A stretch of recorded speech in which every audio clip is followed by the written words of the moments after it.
Assalamualaikum warahmatullahi wabarakatuh. Bismillah wassalatu wassalamu ala rasulillah wa ba'du. Saudaraku yang dirahmati Allah, percaya dengan hari akhir merupakan salah satu rukun iman. Kita semua tahu saat perjalanan dunia berakhir, maka manusia akan dibangkitkan dan dikumpulkan di padang mahsyar. Semua makhluk akan cemas menunggu balasan apa yang akan datang kepada mereka. Apakah surga dengan segala kenikmatan yang tak terhingga di dalamnya, ataukah neraka dengan api yang menyala-nyala? Dalam Quran Surah Toha ayat 109, Allah Subhanahu wa Ta'ala sudah berfirman, pada hari itu tidak berguna syafaat kecuali syafaat orang yang Allah Maha Pemurah telah memberi izin kepadanya dan Dia telah meridhai perkataannya. Ayat tersebut sangat tegas mengatakan bahwa pada hari kiamat kelak tidak berguna pertolongan dari seseorang kepada orang lain kecuali orang yang telah mendapatkan izin dan diridhai Allah untuk memberi pertolongan. Ibnu Hajar dalam kitabnya Fathul Bari menjelaskan bahwa dari Abu Hurairah, Rasulullah SAW pernah bersabda, 7 golongan yang dinaungi Allah dalam naungannya pada hari di mana tidak ada naungan kecuali naungannya. Yang pertama adalah pemimpin yang adil. Pada hakikatnya, kita semua adalah pemimpin bagi diri kita sendiri. Oleh sebab itu, kita semua akan dimintai pertanggungjawaban atas diri kita yang kita pimpin. Apakah selama kita hidup di dunia berlaku adil dan baik, ataukah justru sebaliknya? Semua itu tak akan lepas dari pengadilan Allah Subhanahu wa Ta'ala.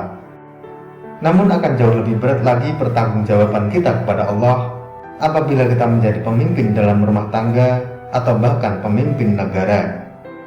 Rasulullah SAW pernah bersabda, setiap kalian adalah pemimpin dan bertanggung jawab atas apa yang dipimpinnya. Seorang penguasa adalah pemimpin bagi rakyatnya dan bertanggung jawab atas mereka. Seorang istri adalah pemimpin di rumah suaminya dan dia bertanggung jawab atasnya. Seorang hamba sahaya adalah penjaga harta tuannya dan dia bertanggung jawab atasnya. Hadis riwayat Bukhari. Secara sederhana, dari hadis tersebut bisa kita tarik kesimpulan bahwasanya setiap kita adalah pemimpin dan akan mempertanggungjawabkan atas apa yang kita pimpin. Apabila kita menjadi pemimpin yang baik untuk diri kita sendiri, insya Allah kita akan mendapatkan naungan dari Allah saat kiamat kelak. Lalu yang kedua adalah seorang pemuda yang tumbuh dewasa dalam beribadah kepada Allah. Di zaman seperti ini cukup sulit menemukan pemuda yang rajin beribadah pada Allah. Kebanyakan dari mereka akan menghabiskan masa mudanya untuk bersenang-senang. Ditambah lagi dengan maraknya media sosial seperti sekarang ini. Tentu hal ini menjadi ujian sekaligus godaan yang bisa menjerumuskan dalam perbuatan maksiat jika tidak pandai memilah-milah. Rasulullah SAW pernah bersabda, sesungguhnya Allah Ta'ala benar-benar kagum terhadap seorang pemuda yang tidak memiliki safwah. Hadis riwayat Ahmad dan At-Tabrani. Yang dimaksud safwah dalam hal ini bisa diartikan menyimpang ke jalan yang tidak benar. Lalu yang ketiga adalah seseorang yang hatinya terikat dengan masjid. Oleh Imam An-Nawawi, makna hatinya terikat dengan masjid maksudnya adalah orang-orang yang sangat mencintai masjid dan selalu menjaga sholat jamaah di dalamnya, dan bukan orang yang hanya duduk-duduk saja di masjid untuk menghilangkan penatnya. Dalam Quran Surah At-Taubah ayat 18, Allah Subhanahu wa Ta'ala sudah berfirman, hanya yang memakmurkan masjid-masjid Allah ialah orang-orang yang beriman kepada Allah dan hari kemudian, serta tetap mendirikan sholat, menunaikan zakat, dan tidak takut kepada siapapun selain kepada Allah. Maka merekalah orang-orang yang diharapkan termasuk golongan orang-orang yang mendapat petunjuk. Bagi saudaraku yang masih enggan sholat berjamaah di masjid, terutama laki-laki, cobalah mulai sekarang sedikit demi sedikit untuk dibenahi.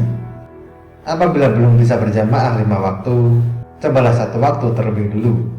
Kemudian esok hari tambah 1 waktu lagi, dan seterusnya.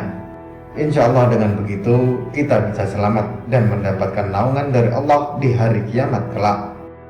Lalu yang keempat adalah 2 orang yang saling mencintai di jalan Allah. Oleh Ibnu Hajar menjelaskan, yang dimaksud saling mencintai di jalan Allah adalah suami istri yang dipertemukan karena agama, dan senantiasa saling mencintai karena agama.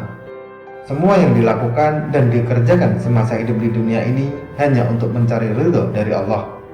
Keduanya sangat takut melanggar larangan Allah dan berbuat maksiat atau keburukan hanya untuk mengejar dunia. Dua orang seperti inilah yang insya Allah akan selamat dari siksa dan mendapat naungan Allah pada hari akhir. Lalu yang kelima adalah seorang laki-laki yang diajak berzina lalu berkata, "Aku benar-benar takut kepada Allah." Perkataan seperti itu pernah dicontohkan oleh Nabi Yusuf alaihissalam saat beliau menolak godaan dari Zulaikha. Dari kisah tersebut kita dapat melihat betapa kuatnya iman beliau. Padahal Zulaikha merupakan sosok wanita yang sangat cantik pada masa itu.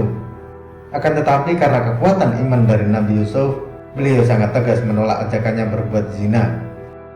Hal ini tidak hanya berlaku pada laki-laki saja, begitu juga dengan perempuan yang digoda laki-laki. Sebagaimana yang telah dijelaskan oleh Ibnu Hajar, ia berkata, karena sesungguhnya kejadian itu bisa terjadi pada perempuan yang diajak berbuat zina seorang raja tampan. Lalu ia menolak ajakan tersebut karena takut kepada Allah, walaupun ia memiliki hasrat untuk itu. Namun di era sekarang sangat sulit menemukan orang yang mampu menahan godaan setan dari nafsu syahwat. Kita hanya bisa berdoa, semoga kita semua dijauhkan dari perbuatan zina yang menghinakan. Lalu golongan yang keenam adalah orang yang suka bersedekah. Seseorang yang bersedekah dengan satu sedekah sehingga tangan kirinya tidak tahu apa yang diinfakkan tangan kanan, maka insya Allah orang yang seperti ini termasuk salah satu golongan yang akan diselamatkan Allah pada hari akhir. Ungkapan tangan kiri tidak boleh mengetahui saat tangan kanan sedang bersedekah maksudnya adalah untuk menjauhi sifat riya. Karena keutamaan menyembunyikan sedekah insya Allah akan mendapat pahala yang sempurna. Dan hal ini merupakan sifat dan sikapnya kaum muslimin yang taat dan takut kepada Allah. Lalu yang ketujuh adalah seseorang yang berzikir sampai menetes air matanya. Sama halnya seperti bersedekah, zikir yang dilakukan tanpa diperlihatkan kepada orang lain adalah ibadah yang bisa menghindarkan kita dari sifat riya. Zikir seperti inilah yang disebut dengan zikir tulus karena rasa cinta dan takut kepada Allah. Dalam Quran Surah Al-Anbiya ayat 90, Allah Subhanahu wa Ta'ala sudah berfirman, sesungguhnya mereka adalah orang-orang yang selalu bersegera dalam mengerjakan perbuatan-perbuatan yang baik, dan mereka berdoa kepada Rabb-nya dengan harap dan cemas, dan mereka adalah orang-orang yang khusyuk kepada Kami.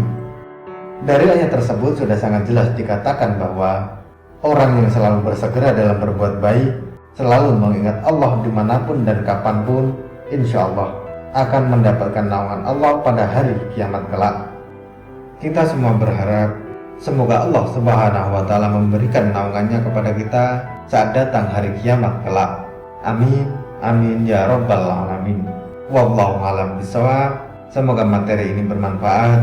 Sampai ketemu pada materi selanjutnya. Dan wassalamualaikum warahmatullahi wabarakatuh.